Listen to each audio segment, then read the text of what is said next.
inaan mustaqbal aan ku furo mustaqbal adduunyo aadan ka yeelanin ama nin kale oo san ku guursado taas laga mayaab hore u yiri cid kasto videogayga hayso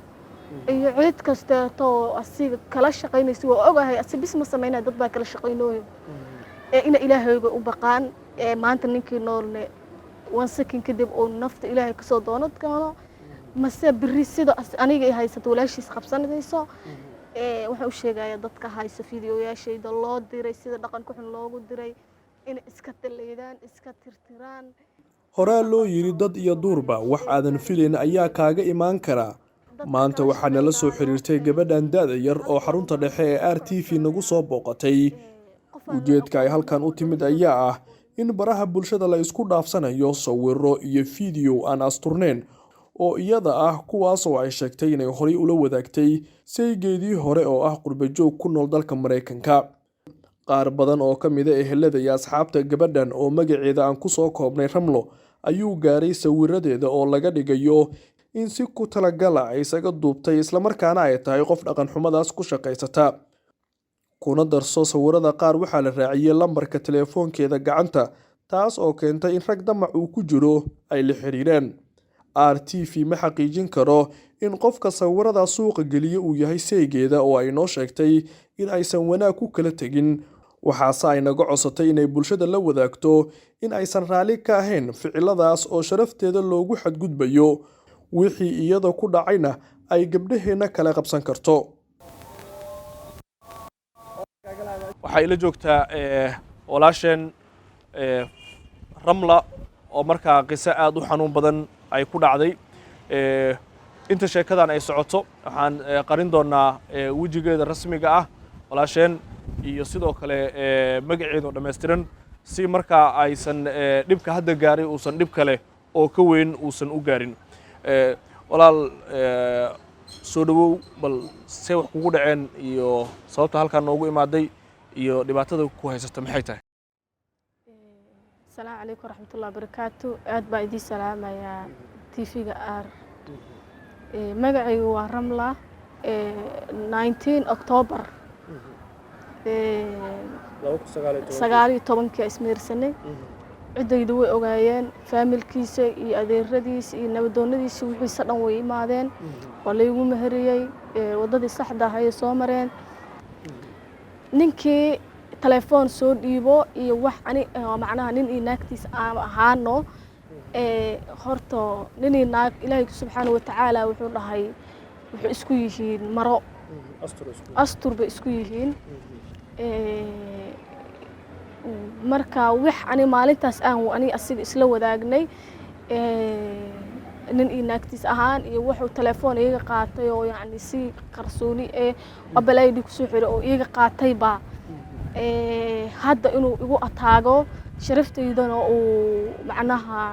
inuu ku tunto oo qof xun iga dhigo oo meelaha xun oo naagaha xun ay tagaan ee maalin kasteeto uu yiraahdo meesha laga helaa qoftan arrinkan waa ka dacwooday intaan hadda meeshan soo istaagin familkiisa ugu dacwooday hooyadiis walaalkiis qaraabadii shalay soo doontay cid moog ma laha familkiisa familkaygaba mid wax laga qabo waayay noqotay asna maantay wuxuu faafinaa asay sharaf darro u tahay mooye aniga wax sharaf darro ah ma jirto mana dareemi haye waxaan u hadlayaa dadkayga magacayga iyo muuqaalkayga oo loo adeegsanayo sida qaldan laga dhigaayo qof xun qof magaalada xamarka yacni dhaqan xun ku joogto laga dhigaayo intaas uun baa u soo istaagay inaan u hadlo kollaytan asna wuu imaqlaaya familkiisana way dhageysan doonaan asigoo si islaamnimo fiirinayo u maleymaayo hadduu wuxuu shalay iga cabsi waay maanta inuu iga cabsanaayo si islaamnimo fiirinayo si dhaqannimo fiirinayo si Soomaaliyeednimo fiirinayo qabiilka aan nahay dartiisna uu fiirinayo inuu waxaas dad wada dhashaan nahay inuu joojiyo marka familkaaga iyo familkiisa marka dibkan jiri u sheegto kale maxaa laga la qabto maxaa lagu dhahay hadda qof wax iga qabata ma laha ani familkiisa boqolaal qof aan u diray hadda ani asiga waxa isla nooleynaa wax yar ninku wuu imaaday Mareykan oo ku imaaday markuu imaadayne waxa dhacday inaan isfahmi wayno awalba qalalaasya 2 sano iyo bar ilaa iyo 2 sano dhibaatadayna way taagneed familkaynana way ogaayeen xitaa haddii qofka aan furiinka ka qasbado mise aan kuleeti aan qabsado wuxuu rabo ha sameeyo waa la hadlay anigoo codaan u duubay qoraal aan qoray asigoo waxaan dhahay ma lacag iga rabtaa mustaqbal dambe iga rabtaa oo kale ma aniga inaad sharaftayda iyo sumcadayda iyo mustaqbalkayga dambe inaad baabi'isid maad rabtaa horoonu ii yiri ani inaan mustaqbal aan ku furo mustaqbal adduunyo aadan ka yeelanin ama sanin kale oo san ku guursado taas laga mayaab horo ii yiri waxaan u soo hadlay in sharaftayda inaan hadla ku jirto shacabkayga iyo ummadda Soomaaliyeedna aan u sheego waxa shalay aamusnaashadaydana aan loo arkin inaan raali ka ahay waxaan 24 saac ugu waayay waa wax 24 saac ka seexa waayay haddana meelaan wax ka bilaabay iyo dadka cid ila diraysa aanan ogeyn cid kasto videogayga hayso iyo cid kasto asiga kala shaqeynayso waa ogahay asibis ma sameynaa dad baa kala shaqeynooyo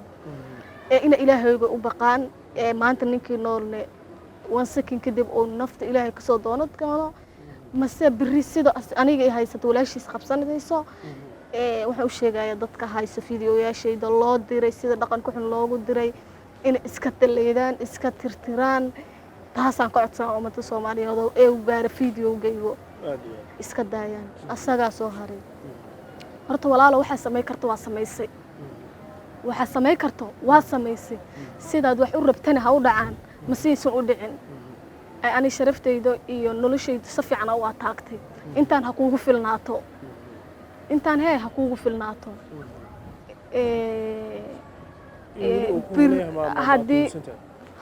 hadde xalaydan saacado ka hor 24 saac gudahooda 5 qofood iyo 4 qofood ay soo dirtay waa ogahay waxaan u soo hadlay wixii hadda wax go'aayin ay yihiin laakiin waxa wali hawshiisa lagu sii jiro saacad kasta second kasta dad islaameed lala wadaagayo waxaan ka aamus way noqotay horta hawshii wali waa ku jirtaa meesha aad ku nooshahay waxaad ku dhaqmaysid ilaahay saacadan wuu kula socdaa hadaad bilowaadan wajiga ka gambanaysid ilaahay subhanahu wa ta'ala oo maanta maalin ahay fagaaro kugu xisaabi doono horta taas kaga xisho hada waxa ilaahay kaga xisho waysid aniga iga ma xishoonaysid ummadda Soomaaliyeedna kaga ma xishoonaysid waarid ku dhalay walaad ku dhalana kaga ma xishoonaysid midda hadda ani ugu dhacday horta amal tusaa ugu ahaatay gabdhaha Soomaaliyeed gabar kasto Soomaaliyeed iyo gabar kasto oo hooyo iyo aaba dhaleen ma xumo mana aha si qaldan in loo adeegsado wax kasta oo dhac wiil Soomaaliyeed ka mid ah ka dambeeyo sababna uu ah gabadhaas inay meesha soo istaagto video iska duubto ay u dirto asiga wuxuu raali ka yahay wahay gabar Soomaaliyeed qof biloo aadan ee shakhsi biloo aadan oo nin rag ahne wax la aamino ma ahan